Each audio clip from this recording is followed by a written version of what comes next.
Please, watch this alone, mother-in-law. A letter arrived a week after my daughter-in-law died in an accident. The sender was my daughter-in-law herself. Upon opening it, it contained unbelievable events and terrifying schemes. I was frozen with fear. Mother-in-law, run away now. Furthermore, the last words of the letter made me realize that the series of events was not over yet. Even if it puts me in danger, I won't regret it. I decided to reveal the truth to avenge her resentment.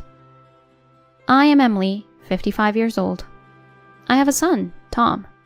He was a bright student but had a temper and caused problems, such as shoplifting during his high school years. Thus, my husband occasionally got angry, saying, "Anyone who does wrong must be punished." My husband, who used to say this to our son, passed away 6 years ago. Tom, now over 30, has settled down and married Catherine, who is 5 years younger, and they started living an hour's drive from our house. Catherine, Tom's wife, was quiet and honest, and we quickly became close friends. It turned out that her parents had also passed away. From now on, I want to take care of you, mother-in-law. Oh, how happy I am. Don't hesitate to tell me anything if you're in trouble. As a substitute for Catherine's mother, I was eager to support her, and time flew by, and it has been 2 years since my son and his wife got married. Suddenly, I received a call from my son in the middle of the night. "Catherine had an accident and she's not breathing." What do you mean? I immediately asked for details, but Tom was home alone and not with his wife, so he did not know the situation. Hoping it was a mistake, I rushed to the hospital where Catherine was taken. There I saw my son sitting on a chair, slumped and powerless. "How could this have happened?" he muttered, covering his face, not looking at me. The police were also at the hospital, and from them I learned that she had fallen into the sea while in her car.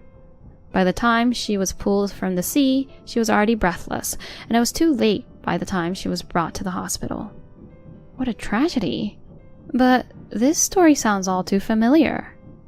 I felt uneasy upon hearing the details of the accident, as it reminded me of how my husband died under similar circumstances. He too had left that night, saying he was going to the store, and then fell into a river and passed away.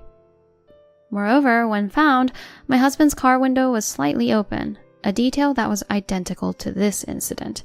Additionally, there were bruises not from the accident, exactly at the same spot on the side as my husband had. When asked by the police, my son looked up and began to speak, saying his wife had stumbled inside the house and hit a shelf. I found it odd how Tom was blinking excessively at that moment. Can there be such a coincidence? It's as if a plague spirit has attached itself to our family. I felt as though a terrifying monster had taken Catherine and my husband to the other world. Deeply disturbed, I was in a slump when Tom suddenly stood up. Looking at my son, his expression had changed completely, now firm and determined. "There's no use in moping around. We need to start preparing for the funeral right away." He patted my shoulder and began to make arrangements briskly. At that moment, I felt reassured by Tom's ability to take charge during tough times. I need to be strong too. I want to ensure Catherine can depart peacefully. Since Catherine had no relatives, we held a small family funeral. On the day, there were hardly any mourners. In a quiet venue, I looked for Tom and caught him smirking at Catherine's portrait. It was only for a moment, so it might have been a mistake. However, I couldn't shake off the image of my son's face at that time, and I felt an uneasy premonition. And then, a week after the funeral, a friend of the wife came to visit me at home. I informed her that the portrait and such were at my son and his wife's house, and she handed me a letter in a white envelope saying, "Catherine wanted me to deliver this to you if anything happened to her." Moreover, she mentioned that Catherine had spoken happily about how well I treated her during her lifetime. The person who delivered the letter told me it was probably a letter of gratitude towards me. After expressing my thanks and seeing the woman off, I sat on the living room sofa with the letter. When I looked at the back of the envelope, I saw Catherine's name and a note saying, "Please read this alone." With a bad feeling, I trembled as I opened the envelope and read the letter. The letter began with, "Tom might be eliminating his family for the insurance money." I was utterly shocked and gasped. As I continued reading, it stated that the accident involving my husband 6 years ago was orchestrated by my son. Furthermore, she mentioned in the letter saying, "Next, I might be targeted. If you are reading this letter and I am already in the other world, then you might be the next target. Please, run away immediately." Catherine, who had no one else in the world, wanted to help me, as I had been kind to her, by entrusting this letter to her friend. Upon seeing the enclosed evidence, I inadvertently exclaimed, "What?" in surprise. "This is outrageous." Anger shook me, and my husband's words echoed in my mind. Anyone who does wrong must face punishment. I left the house immediately with the evidence given by my daughter-in-law to rush to the police. However, as I arrived in front of the police station, I felt the letter and evidence alone might not be enough. If Catherine was mistaken, it would be terrible. I decided to stop and started to gather evidence myself. I went to my son and his wife's house, entered with the key she had given me, and pretended to clean while I inspected every corner.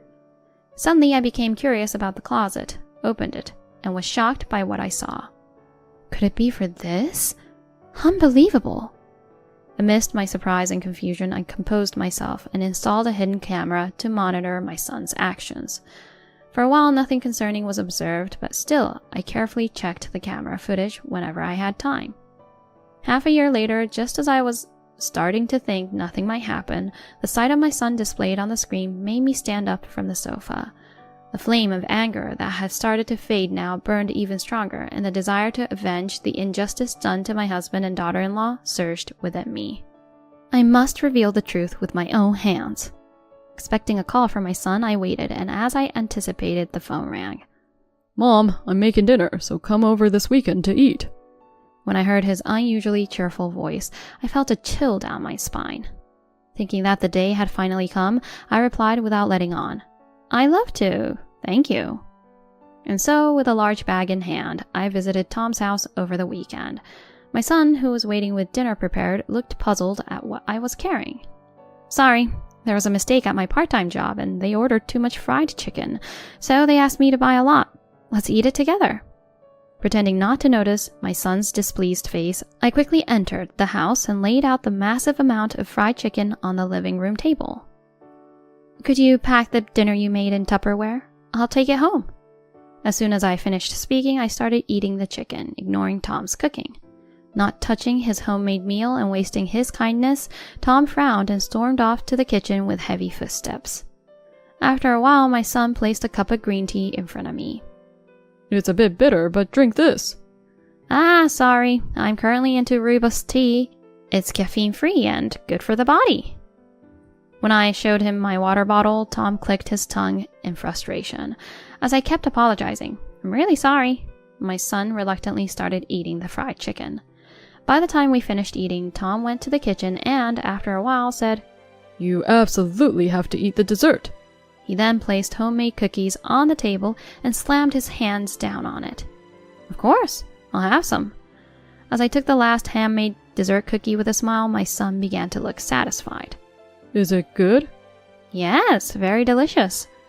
And then perhaps because I was full, I said, "Thank you for the meal," and was suddenly overcome by an unusual drowsiness, falling asleep on the sofa. After a while, I found myself being carried to the passenger seat of my car. Of course, Tom was driving. When we stopped at a place where I could hear the sound of waves, my son forcibly moved me, unable to move, to the driver's seat.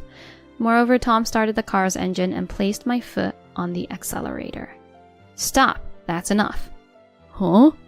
"You thought I was asleep, but I've been awake the whole time." I abruptly sat up, stared at my son, and then immediately turned off the car's engine. "So, this is how you drowned your father and Catherine in the sea." At my words, my son was surprised and his eyes widened. "What are you talking about? I just took you out for a drive." "Don't joke with me. Then why did you forcibly move me to the driver's seat?" As I glared at my visibly panicked son, he just mumbled, unable to come up with a response. "Catherine told me that even when you overslept, you weren't in a hurry to go to work. And how come you don't have business cards even though you work in sales?" "What? She said that?" "Yes, and there's more, so clean out your ears and listen well." I told him that I knew he hadn't been going to work and was just hanging around, and that the bank account containing my husband's inheritance was now empty. Catherine had decided to confront Tom about that, but as soon as he came home, he went to his room and started making a phone call. Feeling uneasy, Catherine eavesdropped and heard Tom saying, "Don't worry, I'll be getting a large sum of money soon just like before. I'll support you," just before he ended the call. At that moment, Catherine had found a life insurance policy she didn't recognize, with a substantial payout of $100,000 and Tom as the beneficiary. Around the same time, she discovered that Tom had been importing sleeping pills from abroad. Catherine had suspected that you were after her life. Not just that, she was really hurt, thinking you might have sent your father to his death for the inheritance too. "But that's just her speculation." You looked so satisfied when I fell asleep after eating the cookies you made, as if it was a great success. Isn't that evidence enough? "I just thought they were delicious." "Then let's take the cookies to the police and have them examined."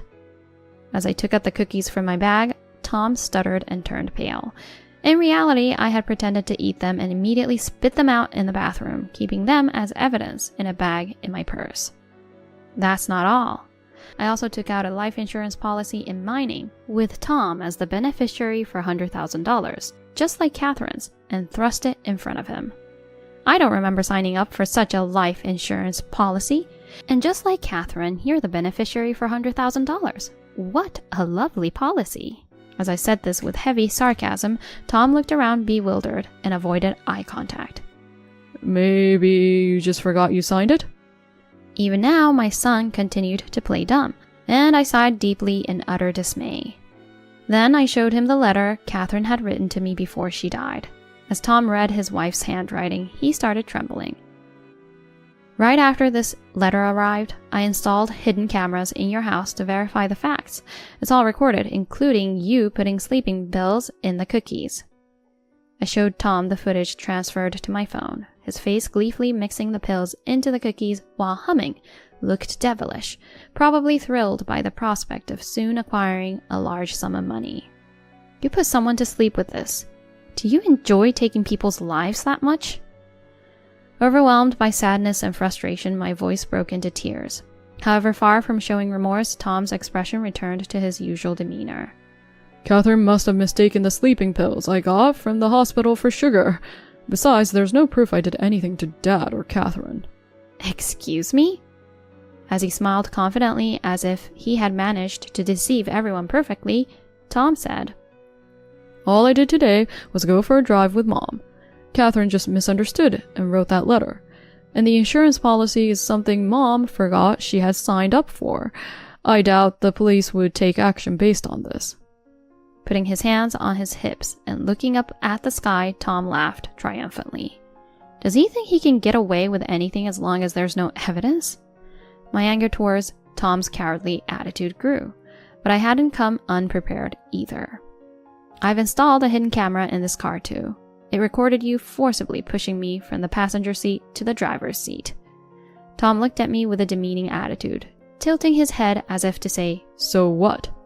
The autopsy results for my husband and Catherine mentioned strange bruises on the side not caused by the accident.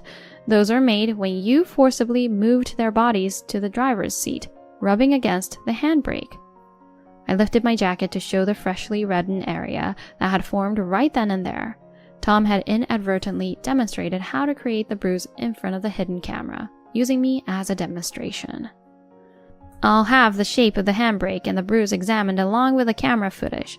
With all the other evidence combined, you can't escape now.